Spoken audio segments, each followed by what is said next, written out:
오늘 하나님께서 우리에게 주신 말씀은 야고보서 4장 11절에서 17절까지의 말씀입니다.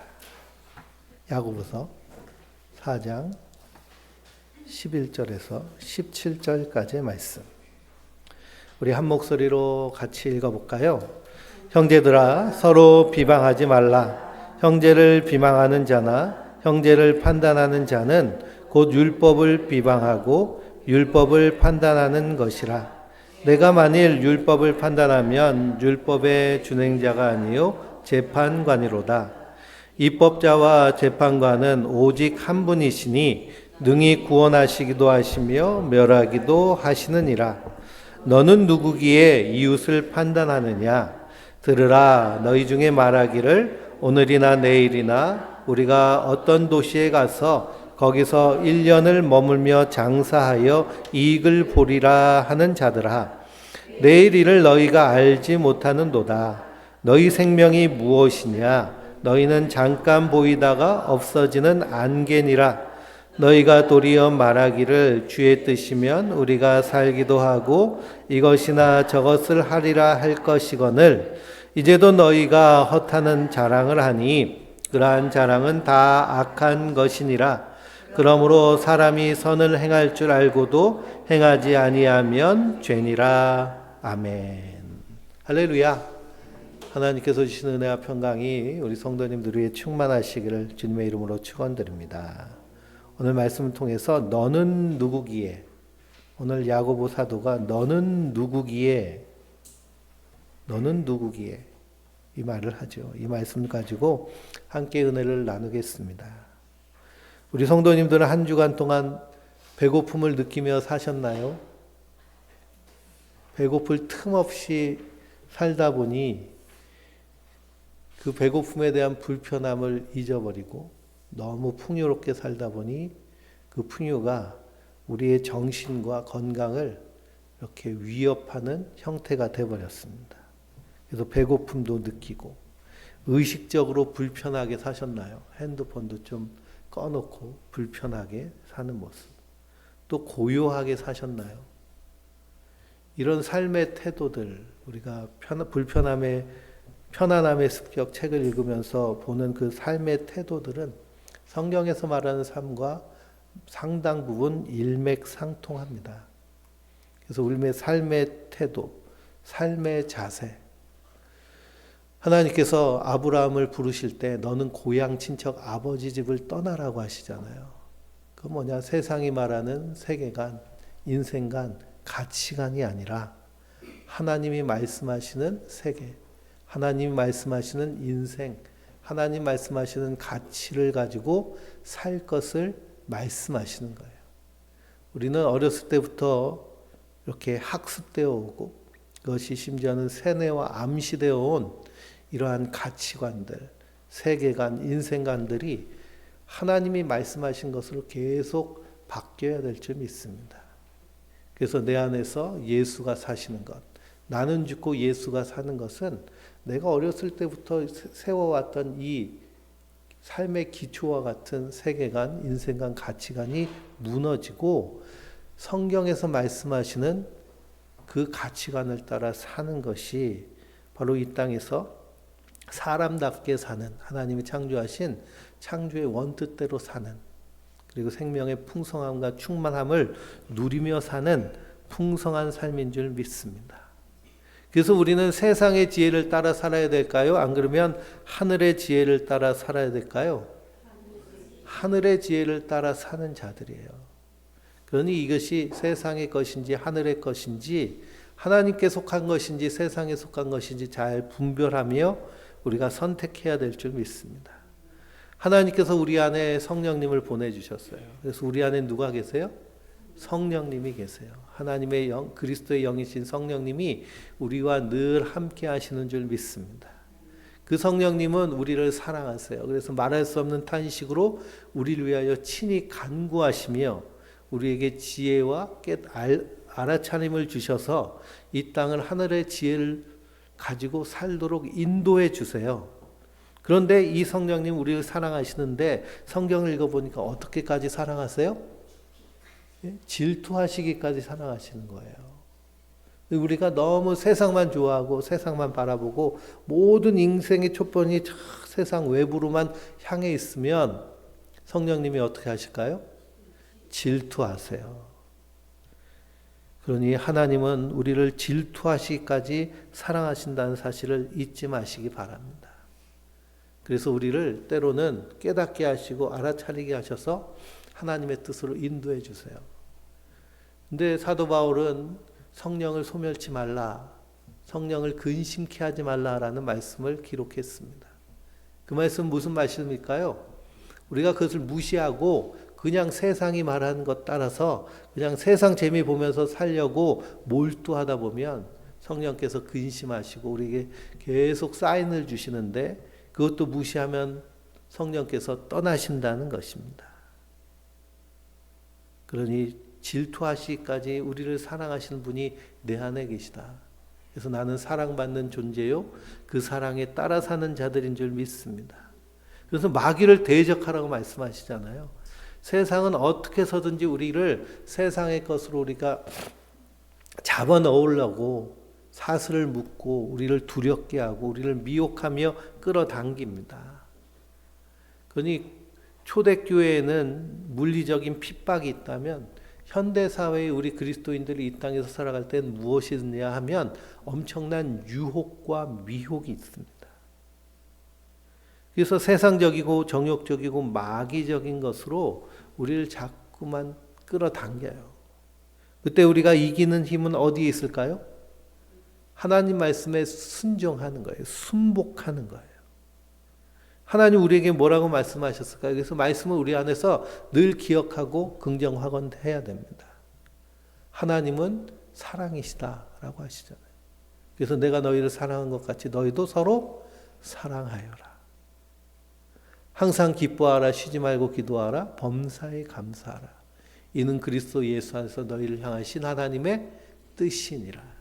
거룩하게 사는 삶은 이런 모습으로 나타납니다. 그리고 우리가 은혜와 평강 가운데 있으면 우리 안에서 자연스럽게 나오는 건 뭐예요? 기쁨과 감사입니다.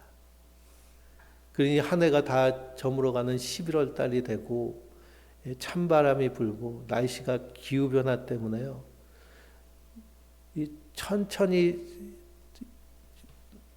추워져야 되는데 갑자기 추웠다가 그래서 어저께는 긴팔 입고 보일러 틀고 난로 틀고 있다가 오늘은 더워서 반팔 입게 되는 오락가락하는 날씨 때문에 감기도 걸리고 그러면 한 해도 지나가고 그러면 마음이 서글퍼지잖아요. 그렇죠?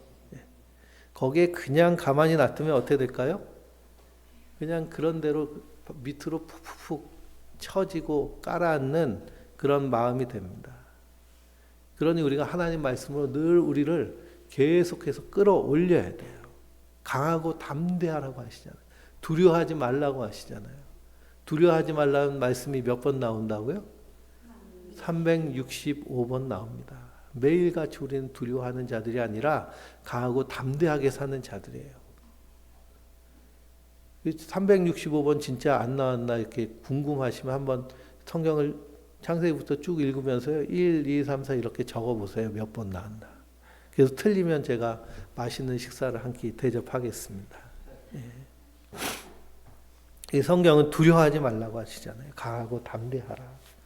그래서 하나님 말씀에 순종하고 하나님을 가까이 하고 하나님의 지혜를 취하고 세상 지혜를 취하지 않는 것, 이것이 그리스도인의 삶이고 풍성한 삶인 줄 믿습니다. 우리가 신앙생활하는 것이요, 뭔가 손해보고 세상 사람들보다 뭐 좀 더 금욕하고 절제해가지고 세상은 재미있는데 신앙생활은 재미없고 심심한 삶이다, 이런 잘못된 생각을 갖고 계시다면 어떻게 해야 될까요? 버려야 돼요. 신앙생활은요, 진정한 삶이고 풍성한 삶이고 완전한 삶입니다. 그것이 더 기쁘고요, 감사한 삶이에요. 오늘 말씀해 보니 형제들아 서로 비방하지 말라. 형제를 비방하는 자나 형제를 판단하는 자는 이라고 말씀하고 있습니다. 여기서 형제는 누구를 말하고 있을까요? 형제는 예수 그리스도를 믿는 성도들을 얘기합니다. 그래서 내 이웃을 내 몸과 같이 사랑하라라고 말씀하셨는데요. 이웃의 바운더리가 경계가 분명해야 돼요. 나의 가장 가까운 이웃은 누굴까요? 가족이에요, 가족. 가족 중에 배우자가 있으면 배우자가 가장 가까운 이웃이고요. 그 다음이 자녀들이에요. 그 다음에 자주 연락하는 친척, 친지들, 부모님. 이게 이 첫 번째 이웃의 개념이에요. 그리고 함께 신앙생활하는 그리스도인의 공동체. 그리고 아주 친한 친구들. 그리고 함께 직장에서 일하면서 마음을 나누는 사람들. 거기까지가 이웃입니다. 우리 옆집 사람들, 아파트에 사시는 분들 옆집하고 아주 친하게 지낸다. 그럼 그 사람 뭘까요? 이웃이에요. 근데 옆집에 사는 사람이 뭐 하는지도 모르고 그냥 얼굴만 대충 알아가지고 잠깐 인사하는 정도면 그건 이웃일까요? 이웃이 아닐까요? 이웃이 아니에요. 그래서 이웃과 세상을 잘 구별하고 분별해야 됩니다. 여기서 형제들아 서로 비방하지 말라라고 할 때 형제의 개념은 바로 그리스도 안에 있는 자들을 향해서 말씀하고 있어요. 근데 이들이 서로 어떻게 하고 있을까요? 비방하고 서로 판단한다는 것을 대해서 이렇게 책망하고 계십니다. 세번역 성경은 서로 헐뜯지 마십시오. 헐뜯거나 심판하는 사람, 그건 율법을 헐뜯고 율법을 심판하는 것입니다. 라고 말씀하고 계세요. 그럼 왜 이렇게 비방하고 서로 헐뜯고 서로 이렇게 판단하고 쟤는 이래 나는 이래 뭐 그러면서 이렇게 평가하고 그럴까요? 인간은 존재 자체가 자기 중심성으로 돌아가기 때문에 그렇습니다. 성경에서 말씀하는 죄는 무엇일까요? 하나님이 주인인데 인간이 주인 노릇하는, 내가 주인 노릇하는 것을 죄라고 말씀하세요. 성경에서 말하는 죄는 세상이 말하는 죄랑은 다릅니다. 우리는 보통 죄하면 윤리, 도덕, 법률적인 것을 죄라고 얘기하잖아요. 근데 종교 안에서는 마음에 품은 것도 죄라고 얘기를 해요. 근데 거기에 본질은 뭐냐면 하나님이 주인인데 내가 주인 노릇하는 것이 죄라고 말씀하세요. 내가 주인 노릇하면서 어떨까요? 내가 다 선과 악을 분별하고 판단을 해요.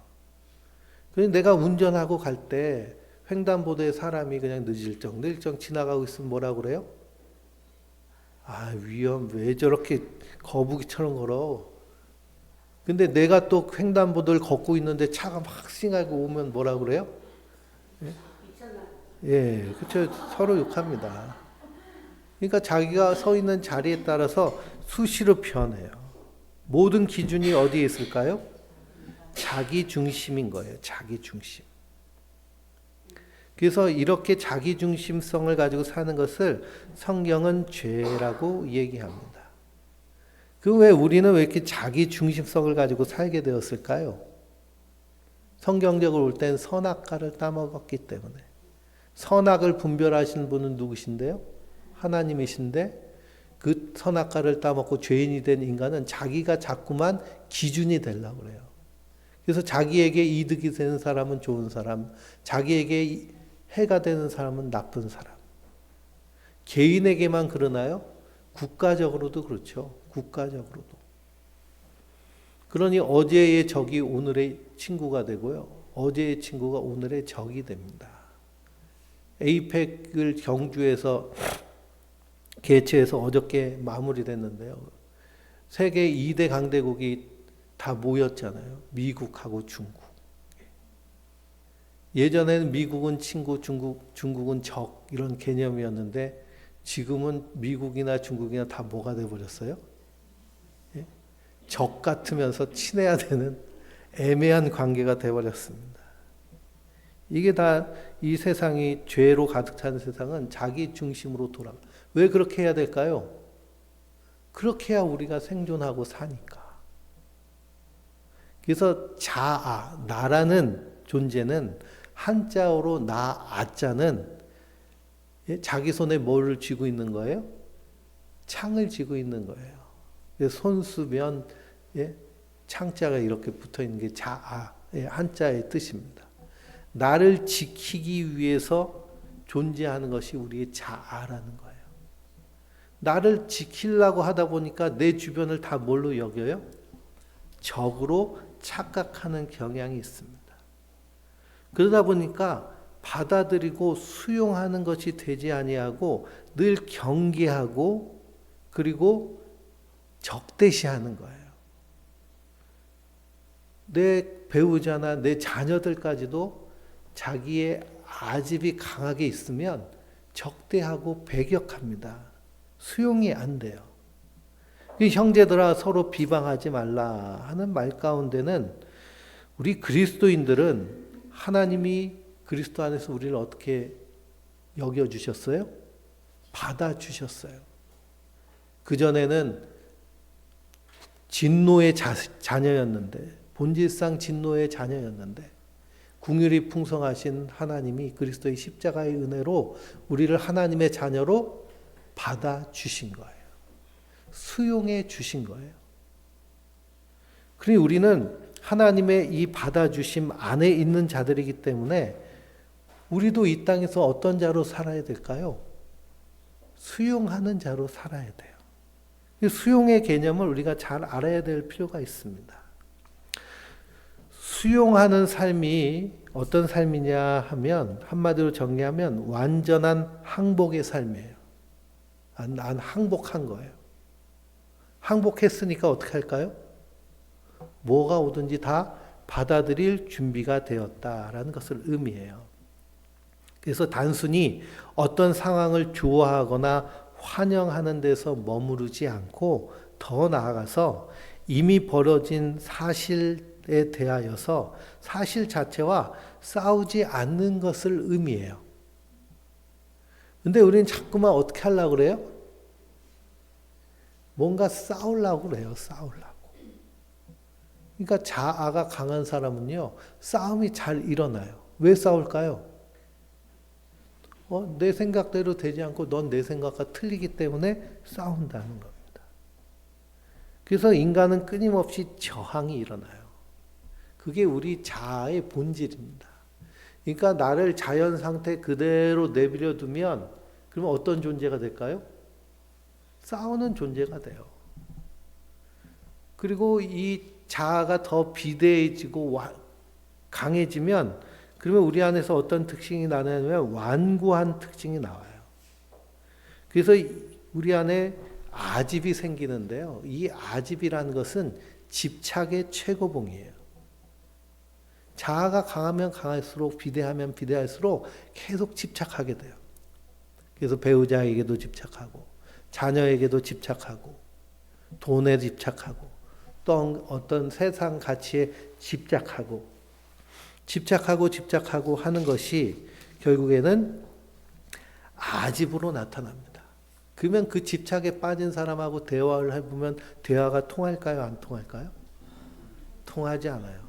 그 사람의 아집은 아주 견고하고 그리고 견고한 성이 돼버렸기 때문입니다. 그래서 우리가 무엇에 저항하느냐?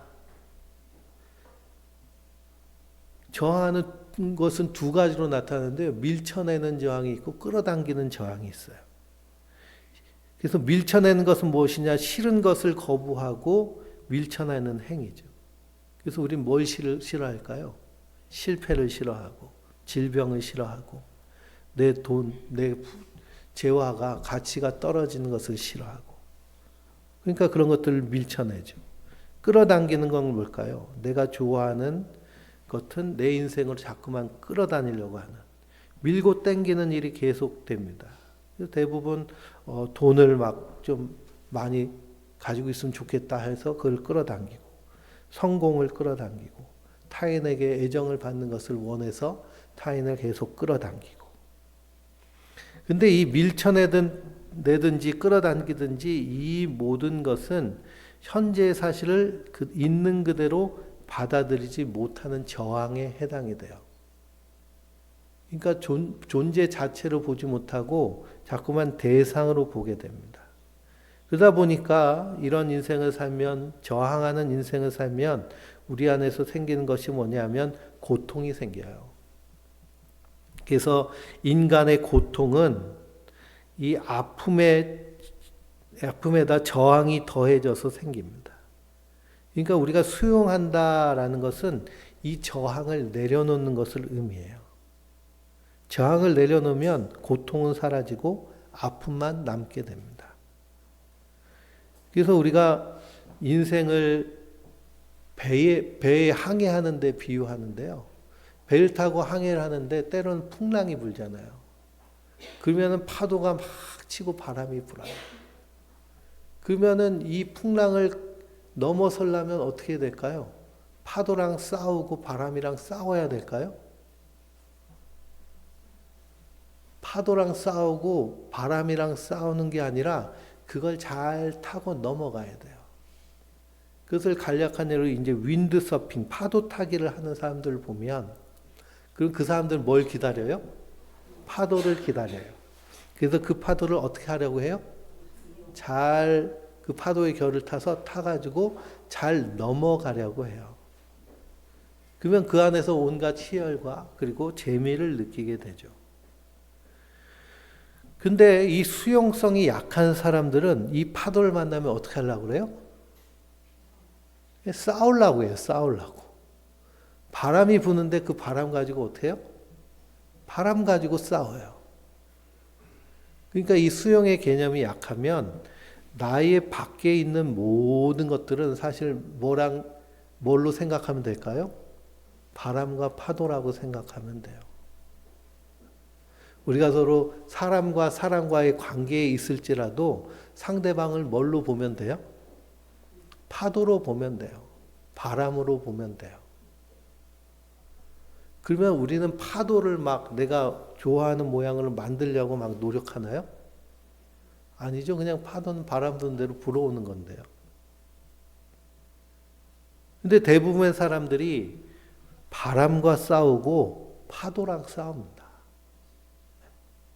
그게 뭐냐, 자기 중심성이 너무 강하고 거기서 방어적인 성격이 너무 강하기 때문에 그래요. 그래서 바람과 싸우고 파도가 싸우면서 고통을 느끼며 사는 것이 인생의 보통 대부분 사람들의 모습입니다. 근데 우리는 누구로부터 받아들임을 받았어요? 하나님으로부터 받아들임을 받았어요. 그래서 우리 안에는 이 하나님의 받아들임 안에서 수용성이 있어야 됩니다. 수용하는 자들이에요. 그러니까 뭔가를 내가 좋아하는 것은 계속 끌어당기고 싫어하는 것은 밀어뜨리는 것이 아니라 있는 그대로 존재 자체로 바라보고 그것을 우리가 잘 느끼며 누릴 수 있어야 될 줄 믿습니다. 그래서 거기서 행복이 나오는데요. 진짜 행복과 가짜 행복으로 나눌 수 있어요. 가짜 행복은 어떤 행복이냐면 조건부의 행복이에요. 그래서 행복을 바라보는 것도 조건부 행복, 무조건적인 행복으로 나눌 수 있습니다. 그러면 조건부 행복은 뭘까요? 난 무엇 때문에 행복해. 돈이 있어서 행복해. 직장이 있어서 행복해. 뭐가 있어서 행복해. 무엇 때문에 행복해. 근데 이렇게 행복하다는 이 행복의 조건, 그래서 이것 때문에 내가 행복해 라고 할 때 거기에 대한 집착이 생기고요. 또 이 행복의 조건은 또 곧 불행의 조건이 됩니다. 왜 그럴까요? 이게 사라지면 두려워지기 때문에 그래요. 난 너 때문에 행복해 라고 자꾸만 하면 그것은 진짜 행복이 아닌 거죠. 거기에 뭐가 전제되어 있어요? 너 때문에 불행해가 될 수 있다는 거예요. 불행의 조건이 됩니다. 그래서 내가 뭔가를 간절히 원했던 것이 이루어졌는데, 그래서 막 행복해야 되는데 불안한 경향이 생긴다 하면 그건 진짜일까요? 가짜일까요? 가짜를 추구했던 거예요. 왜냐, 이게 없어지면 어떡하지 하는 두려움이 몰려오기 때문에 그렇습니다. 진짜는 무엇이냐면 그럼에도 불구하는 거예요. 그럼에도 불구하고. 그래도 행복하다. 암이 걸려도 사업이 망했어도 그래도 만족하는 상태. 이 조건에 얽매이지 않고 무조건적인 행복한 모습. 이걸 이제 한자어로는요, 오유지족이라고 하거든요. 오유지족. 나는 오직 만족할 줄만 안다라는 뜻이에요. 나는 만족할 줄만 안다. 나는 이미 가진 것을 원해. 이미 가지고 있는데 그걸 원하니까요. 더 이상 원할 게 없다는 거예요. 거기서부터 사람은 궁극의 행복을 맛본다는 것인데요. 원하는 것을 다 가졌기 때문에 더 이상 원하거나 필요한 것이 없어요. 다 있기 때문에. 그래서 우리가 편안함의 습격 책에도 오늘 이제 함께 나눌 책의 내용에도 나오지만 이 삶의 질, 삶의 그 시간을 이렇게 우리가 시간을 보내고 있는데 그 시간을 가장 가치 있게 보내는 사람들이 어떤 사람이냐 하면 시한부 선고를 받고 당신의 인생은 언제까지입니다라는 그런 선고를 받은 사람들이 오히려 더 삶의 질이 높고요. 그리고 성장과 감사하는 긍정적인 태도를 보인다고 연구 결과가 나왔습니다. 그러니까 역경에도 불구하고 행복해지는 것이 가능한 걸 보여주는 것이죠. 그런데 우리 안에서 이 비방하고 그리고 판단하는 일들은 결국 자기의 중심성 안에서 우리 안에 수용성을 잃어버렸기 때문이에요. 그러니까 우리는 다 수용할 수 있는 자로. 특히 내가 부모라면 자녀에 대해서는 사실 어떻게 해야 될까요? 수용해야 되는 거예요. 근데 집착이 너무 강해다 버리면 아집 때문에 그걸 있는 그대로 받아들이지 못하고 그래서 내 안에서도 불행하고 또 타인을 대해서도 불행해지는 겁니다. 그래서 우리가 어떻게 결단해야 되느냐? 이 수용한다는 것은 내가 그리스도 안에 있는 자다. 사도 바울은 어떻게 수용했어요? 내게 능력 주시는 자에서 내가 모든 것을 할 수 있느니라. 이렇게 선포한 것이죠. 나는 이제부터 행복할 거야. 끝이야. 라고 선언을 하면 어느 누구도 내 행복을 건드릴 수 없다라고 선언하고 사는 거죠. 그래서 우리 안에서 이 수용성, 그것이 가능한 것은 무엇이냐면 그리스도께서 나를 받아주셨기 때문이에요. 그런데 우리가 성경을 통해서 율법을 보면 이 율법을 통해서 우리에게 하나님이 원하시는 건 뭘까요? 죄를 깨닫게 하시기를 원하세요. 하나님의 마음이 어떤 것과 우리 안에 어떤 죄가 있는 것을 깨닫게 하시기를 원하세요. 근데 우린 그 율법을 많은 사람들이 어떻게 사용할까요? 이것을 다른 사람들을 이렇게 정죄하는데, 판단하는데 사용해요. 근데 그 잣대는 누구를 향해야 될까요? 자기 자신을 향해야 될 줄 믿습니다. 그래서 우리가 형제 자매를 헐뜯거나 심판하려고 하는 것 결국 자기 중심성 때문인데요.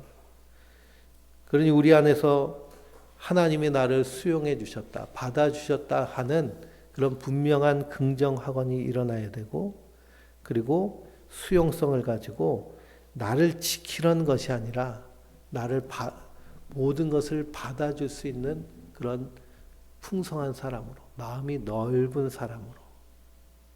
그리고 우리가 항상 인식해야 될 것은 바다랑 싸우지 말고 파도랑 싸우지 말자. 운전하다가 앞에 끼어드는 차는 뭐예요? 예? 파도예요, 파도. 파도. 내 옆에 앉아있는 내 배우자가 때로는 파도일 수도 있고 바람일 수도 있어요. 근데 내 옆에 있는, 그래서 나의 이웃들, 이 파도이고 바람일 때 어떻게 해야 될까요? 예? 그 파도를 잘 타고 넘어가야 돼. 왜냐하면 나에게 바로 닥쳐오는 파도이기 때문에. 때로는, 그래서 요즘은 이 파도 가지고 조력 발전도 하고 바람 가지고 뭐도 해요? 풍력 발전도 하잖아요. 전 세계 그 우리나라가 하루아침에 AI 세계 3대 강국이 된 거 아세요? 그 엔비디아 그 회장이 와가지고 우리나라에다가 그 자기네들 이 칩셋을 26만 장을 준다고 선언을 해가지고요. 졸지에 3대 대국이 됐습니다. 근데 그게 많으면 많을수록 미국은 뭐 2천만 장이 있대요. 그걸 가지고 챗 GPT 돌리고 제미나이 돌리고 하는 거거든요. 근데 그걸 잘 돌리려면 또 뭐가 필요해요? 전기가 필요하죠. 그래서 저 전라도 남도 해안가에 풍력 발전, 태양광 발전 엄청나게 이렇게 해놓은 거. 또 요 몇 년 들어서 중국에서 황사가 많이 안 넘어오죠. 그 중국 사람들이요, 거기 사막에다가 다 그 태양광을 깔았대요. 그래가지고 태양광을 까니까 거기 그늘이 비치고 또 그 태양광 이렇게 깔아놓은 데서 이슬이 떨어지고 그래가지고 풀이 자라고 그래서 또 황사가 안 온답니다. 참 신기한 세상 우리가 살고 있는데요. 그래서 항상 우리가 이런 세상 가운데서 내 주변에 있는 모든 일들을 뭘로 인식하면 제일 좋을까요? 바다와 파도와 바람으로. 그래서 형제들아 서로 비방하지 마라. 형제들아 비방하는 자나 형제를 판단하는 자는 그렇게 하지 말라는 것이죠. 판단하실 분은 누구시라는 거예요? 하나님이시라는 거예요. 그래서 예수님이 비유로 이 천국의 밭에다가 일꾼들이 씨를 뿌려가지고 알곡이 잘 자라고 있는데 원수가 밤에 와가지고 가라지를 쫙 뿌렸어요. 그래서 이 알곡이 잘 자랐는데 가라지가 툭툭 튀어나온 걸 보고 일꾼들이 와가지고 주님 우리가 저거 뽑아버릴까요? 그랬더니 예수님 뭐라고 하세요? 가만둬라. 마지막 때에 추수할 때에 알곡은 곡간으로 가라지는 불타는 풀물불에 던지리라 라고 하세요. 누가 심판하시겠다는 거예요? 하나님이 하시겠다. 주님이 심판하시겠다는 거예요. 우리는 전하는 일을 맡겨주셨지 심판하는 일을 맡겨주지 않으셨거든요. 근데 파도랑 자꾸 싸우고 바람이랑 자꾸 싸운다는 건 내가 뭐라는 거예요? 내가 심판자가 되겠다는 의미가 담겨져 있기 때문에 그렇습니다. 그래서 13절 말씀에 들어라. 들어라는 것은 아주 강조하는 언어죠. 너희 중에 말하기를 오늘이나 내일이나 우리가 어떤 도시에 가서 거기서 1년을 머물며 장사하며 이익을 보리라 하는 자들아 라고 그럽니다. 그런 인생에 멋들어진 세상을 향한 성공 계획을 품는 자들 향해서 말하는 거죠. 우리는 다 그런 꿈과 그런 야망을 가지고 삽니다. 그렇게 살지 않으면 제대로 살지 않는 것이라고 또 교육받았기 때문에.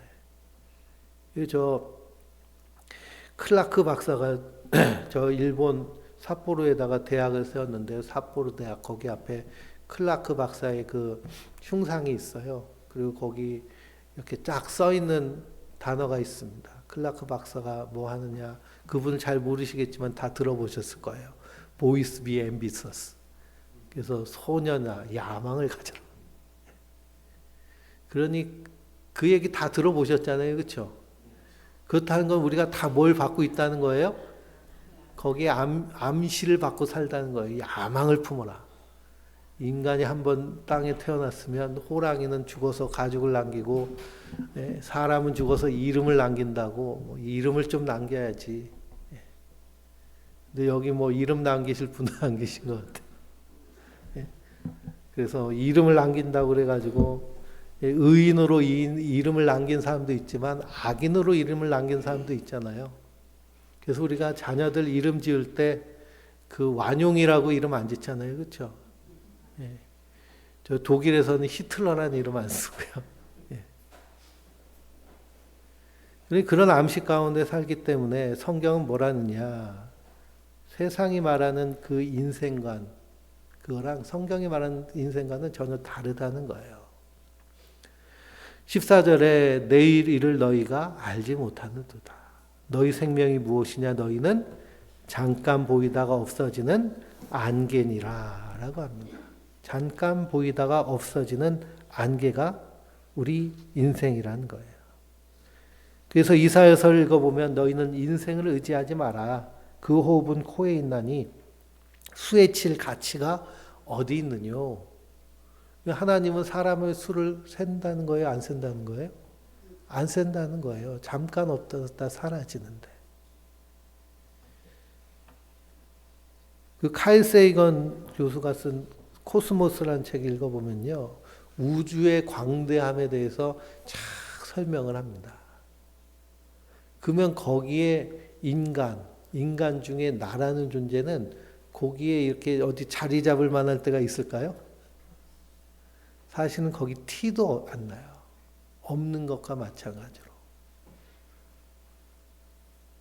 그러니 우리의 존재성을 깊이 묵상하면 사실은 성경이 말씀하시는 그대로죠.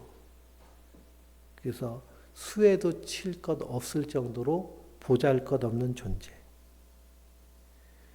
그래서 시편 146편은 방백들을 의지하지 말고 도울 힘 없는 인생도 의지하지 말지니 그 호흡이 끊어지면 흙으로 돌아가서 당일에 그 도모가 소멸하리로다 라고 말씀하고 있습니다. 오늘 말씀에도 너희는 안개니라 라고 하셨잖아요. 너희는 안개니라. 그러니 우리 인생은 이런 존재인데 우리의 존재성을 분명히 인식하면 나라는 존재, 내가 여기 있다라고 한다면 우리에게 주어진 이 찰나의 시간을 어떻게 사용할 것인가에 대한 인식과 그리고 삶의 태도가 분명히 나타납니다. 오늘 오후에 이 편안함의 습격에서도 죽음에 대한 이야기가 나오거든요. 그래서 부탄 사람들은 세계에서 행복도가 가장 높은 사람들이라고 얘기하는데 그 사람들은 죽음에 대해서 하루에도 5번씩 생각한다 그래요. 우리가 죽음에 대해서 생각하면 불편하죠. 현대인들은 죽음에 대해서 거의 생각하지 않고 나는 죽지 않는 존재, 죽음은 타인의 일로 치부하는 경우가 참 많이 있습니다. 근데 우리의 삶의 단위는 시간이잖아요. 시간은 우리의 삶의 단위입니다. 그래서 내가 열심히 일해가지고 버는 돈, 이 재화, 이것은 나의 무엇과 바꾼 걸까요? 나의 시간과 바꾼 거예요.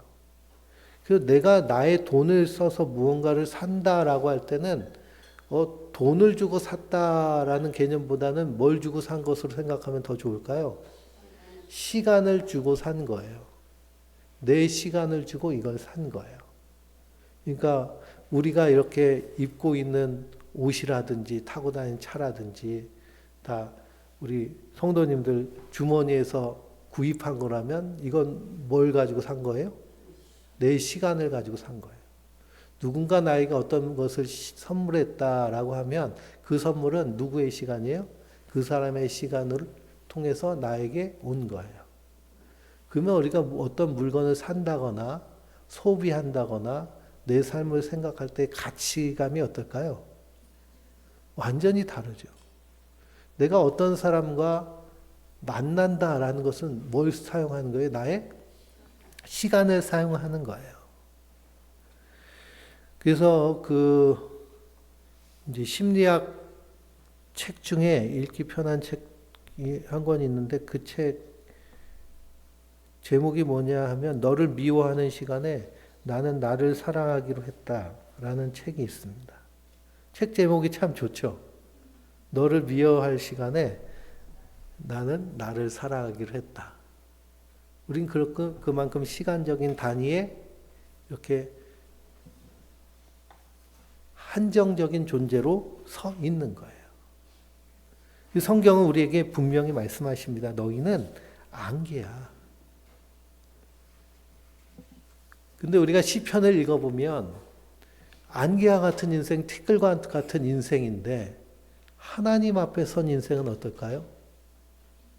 정말 놀랍고 존귀한 존재로 발견이 됩니다. 하나님 나를 받아주셨다니, 없는 것 같은 존재인데 하나님 나를 수용해 주셨어. 나의 뭔가 행위를 따라서 나를 사랑하신 것이 아니라 존재 자체로 나를 사랑하셨어. 하나님이 나를 수용하신 건 정말 완전한 수용하심이거든요. 그래서 하나님은 우리를 바라보면서 완전한 행복을 느끼세요. 왜 그러냐면 우리를 묻던 대상, 무엇 때문에 사랑하시고 무엇 때문에 좋아하신 것이 아니라 그냥 존재로 좋아하시고 사랑하셨기 때문에. 그러니 성경에서 말씀하신 인간과는 우리는 안개와 같은 인생. 또 인생은 나서부터 죄인인 인생. 날 때부터 죄인인 인간을 하나님이 사랑하셔서 사람이 되셔서 우리 위해 십자가에 달려 죽으시고 그 죄의 값을 다 치루심으로 우리를 구원하셨다라고 할 때 우리는 얼마나 하나님의 그 큰 사랑으로 수용받은 자들인가.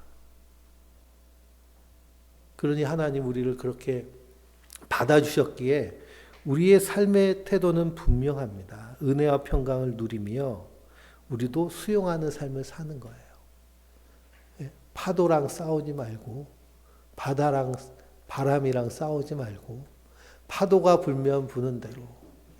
그래서 강릉에 가가지고 이 안목 해변 같은데 바닷가에 있는 찻집에 앉아서 차를 한 잔 마시면서 파도 치는 것을 보세요.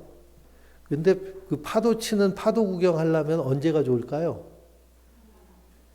풍랑주의보가 일어날 때 한번 가가지고 거기서 커피 마셔보세요. 정말 멋있어요. 파도가 그냥 엄청나게 큰 게 막 이 자동차 도로까지 막 물이 튀고 물보라가 날리고 하면 그러니까 싸우지 않으면 바라보면서 감탄하고 기뻐하고 즐거워할 수 있습니다. 그리고 우리는 안개와 같은 인생인데 오늘 야고보 사도는 너는 누구기에? 너는 누구기에? 넌 누군데 왜 이렇게 바람하고 싸우냐? 파도랑 싸우냐? 그러지 말라는 것이죠. 하나님 우리를 다 수용해 주셨기 때문에. 그래서 오늘 말씀 15절을 보면 너희가 도리어 말하기를 주의 뜻이면 우리가 살기도 하고 이것이나 저것도 하리라 할 것이거늘 이제도 너희가 허탄한 자랑을 하니 그러한 자랑은 다 악한 것이니라. 그러므로 사람이 선을 행할 줄도 알고도 행하지 아니하면 죄니라 라고 말하고 있습니다. 여기서 선은 무엇으로 해석하면 되냐면 하나님의 뜻이에요. 그 하나님의 뜻을 알고도 행하지 아니하면 그거는 죄죠. 결국 하나님 주인이 아니라 내가 주인이라는 표가 되는 거예요. 그러면 하나님의 뜻은 뭘까요? 하나님의 뜻. 하나님의 뜻은 단순해요. 서로 사랑하라. 항상 기뻐하라. 쉬지 말고 기도하라. 범사에 감사하라. 하나님 우리에게 많은 것을 원하지 않으십니다. 하나님의 그 풍성한 사랑으로 우리를 수용해 주셨듯이 너희도 그렇게 수용하면서 사랑하면서 기뻐하면서 감사하면서 살라고 말씀하고 계십니다.